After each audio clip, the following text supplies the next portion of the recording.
Hola chicos, ¿cómo están?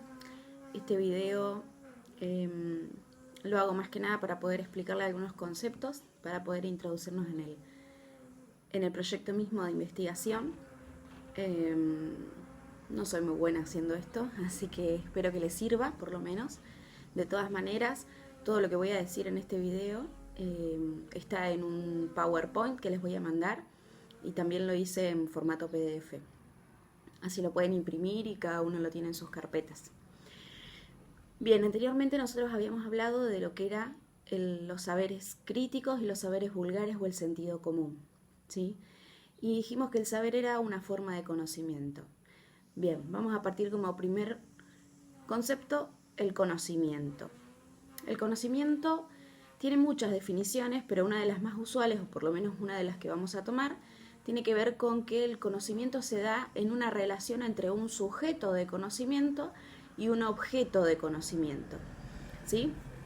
Tiene que haber sí o sí esta relación para que se dé como resultado el conocimiento.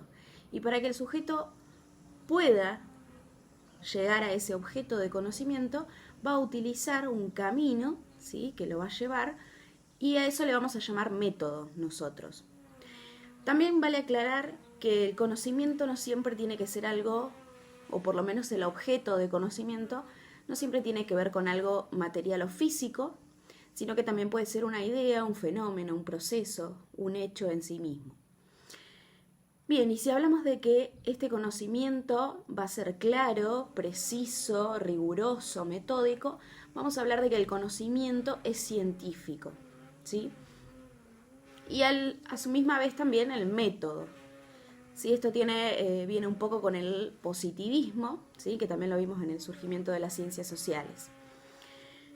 Bien, y cuando hablamos de conocimiento científico, método científico, nos referimos un poco también al concepto de ciencia, ¿sí?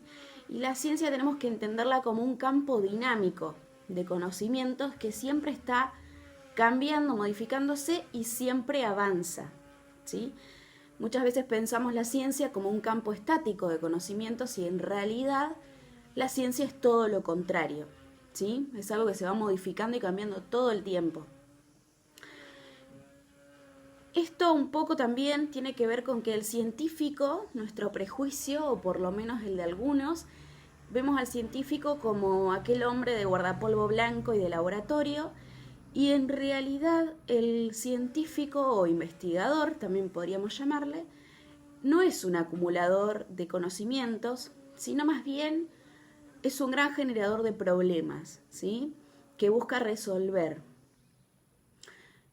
Un poco esto de la ciencia, que nosotros la pensamos un poco lejana, está explicado en un video de YouTube que tienen que ver para poder hacer una reflexión acerca de esto, del doctor Diego Golombek, que habla de la ciencia en la vida cotidiana. Es muy interesante.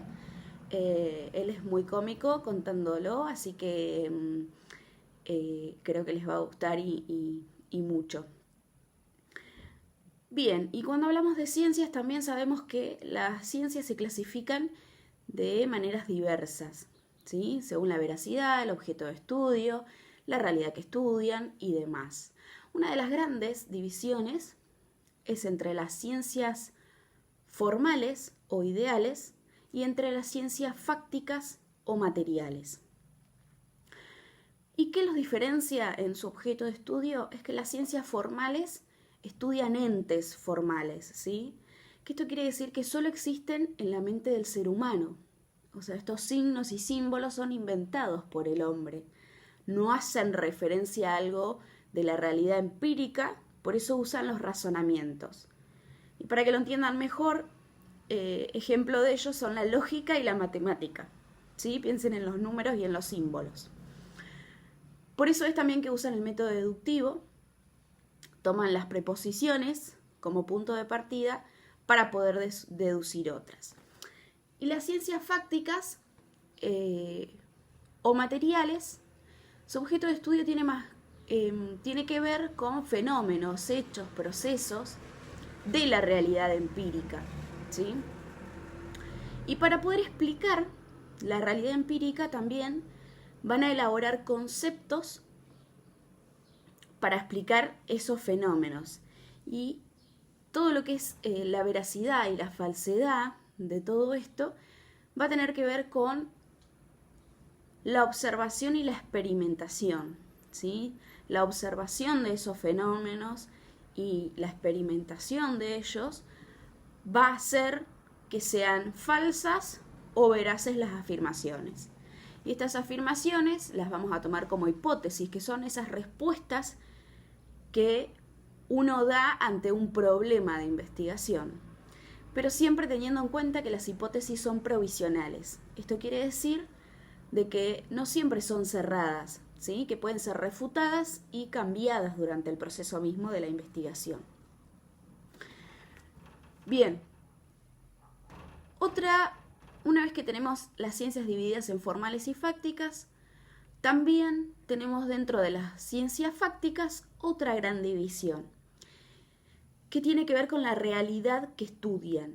¿Sí? Dijimos que estudiaban fenómenos hechos de la realidad empírica. Bueno, ahora las vamos a dividir en ciencias naturales y en ciencias sociales. El objeto de estudio de las ciencias naturales tiene que ver con fenómenos hechos físicos, biológicos, químicos que tienen lugar en el universo. Y las ciencias sociales tienen que ver, su objeto de estudio va a ser el hombre y las relaciones que tienen estos con las comunidades, ¿sí? En un espacio y en un tiempo particular. Bien, algunos de los ejemplos de las ciencias naturales va a ser la biología, la astronomía, la química, la física, la geología. Y para las ciencias sociales tenemos a la sociología, la antropología, la filosofía, la psicología, las ciencias políticas, el derecho, etc. Y cuando hablamos de sociología y de antropología, esto nos lleva a decir, o por lo menos a agradecer todo lo que nos dio la antropología en cuanto a metodología de la investigación, ¿sí? Ellos nos han regalado lo que es el enfoque o método socioantropológico, ¿sí? O etnográfico. La antropología usó un enfoque que se dedicó a estudiar, ¿sí? Las creencias, las costumbres de una comunidad, de aquellas afirmaciones o suposiciones que parecen ser universales y que en realidad nosotros cuando vimos el sentido común o el saber vulgar, sabemos que es algo que manejamos nosotros en cuanto a sociedad o a cultura, pero que no es así en todas las partes del mundo también, ¿no? Están también acá, se ven reflejados los prejuicios, los mandatos y demás. Bien, y esto de estudiar las comunidades y los procesos y cómo se relacionan, también en cuanto a sus tradiciones, tiene que ver con lo que se denomina etnografía, ¿sí? Que es algo que nosotros vamos a tomar en la investigación social desde la antropología. Bien, y cuando hablamos de un método socioantropológico que usamos, ¿sí? Esto de ver la subjetividad del otro, también nos vamos a encontrar con dos grandes divisiones del método, este camino, ¿sí? Que nos va a llevar a ese objeto de conocimiento. Y su gran división va a ser entre los métodos cualitativos y los métodos cuantitativos, ¿sí? Que va a ser el próximo tema que vamos a estar hablando. Bueno, espero que no sea muy largo, que hayan entendido, que me pregunten y siempre estoy dispuesta a escuchar una crítica de esto. Así que bueno, les mando un beso y cuídense mucho y quédense en su casa.